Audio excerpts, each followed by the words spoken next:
My name is Arthur. I am 85 years old. Look at me.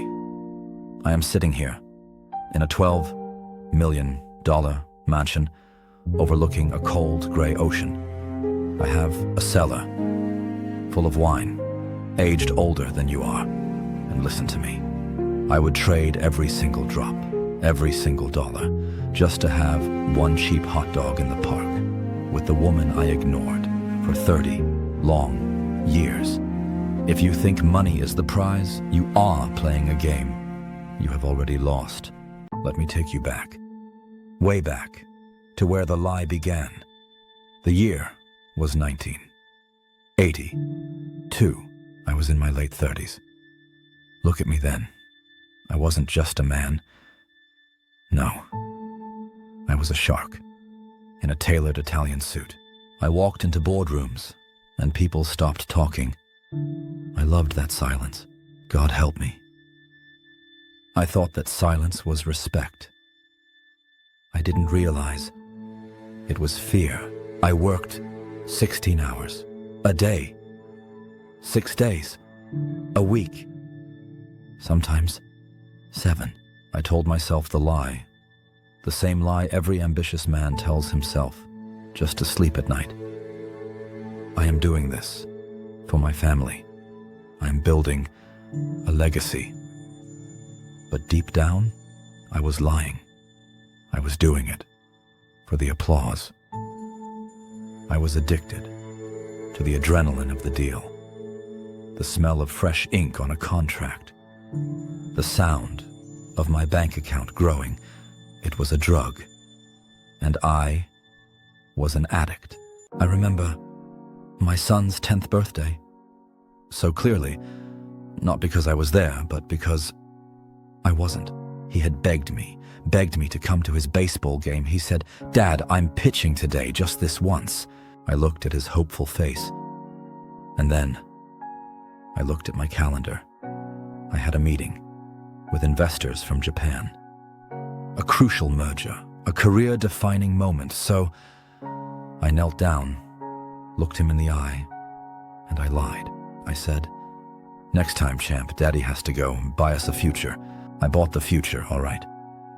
But I sold his childhood to get it. He is 50 years old now. 50. He hasn't called me in 3 years.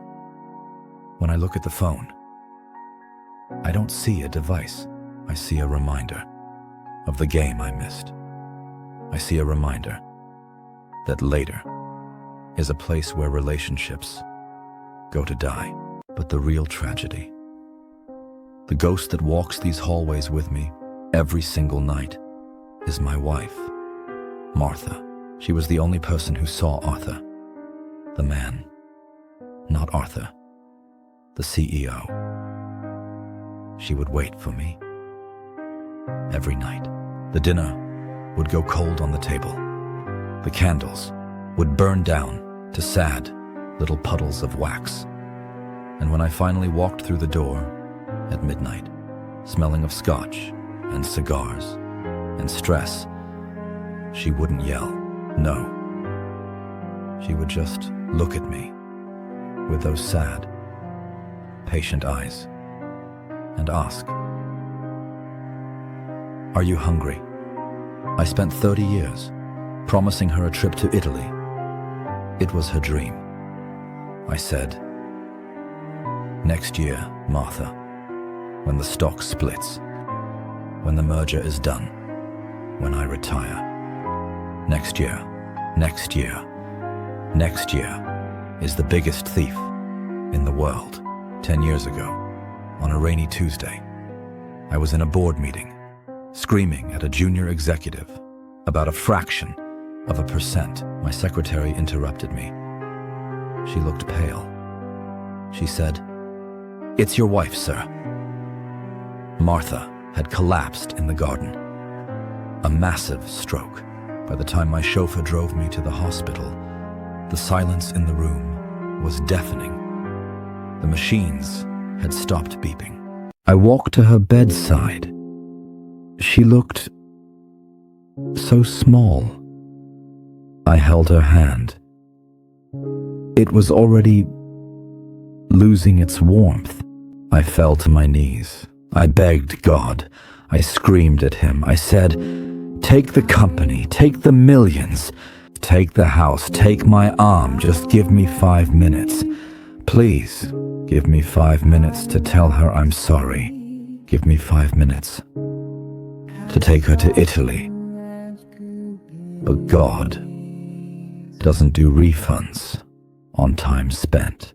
She died thinking she was second place to my business, and she was right.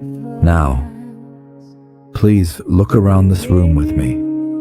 Look at it. It is beautiful, isn't it?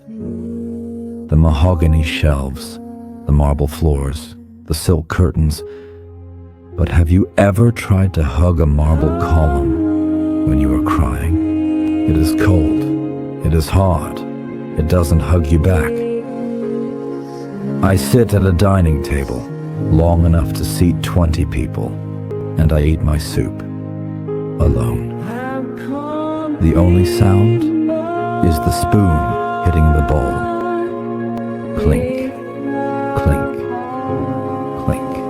That is the sound of my success. It is the sound of absolute loneliness. You, watching this, you young men and women with fire in your belly, you checking your emails at dinner, you skipping the school play for a conference call.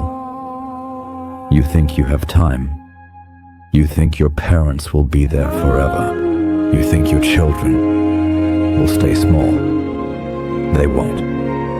Your job? Listen to me. If you die today, your company will have a job posting up for your position before your funeral is over. They will replace you in a week.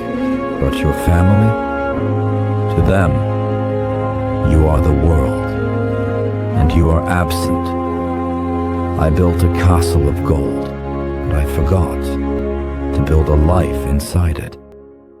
Now, I am just the caretaker of a museum of regrets. Don't be Arthur. Be the father who goes to the baseball game.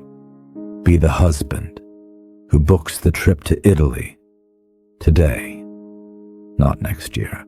Be the person who realizes that the most expensive thing you own is not your car. It is your time, because the clock is ticking and it is louder than you think. Please, look at my eyes. Do you see the pain in them? Let my pain be your lesson. Don't wait for the empty chair. Close this video right now. Call your mother. Hug your partner like it is the last time you will ever touch them. Play with your kids. Your life is happening right now, not someday. Go, please, go. Love them before the silence takes over.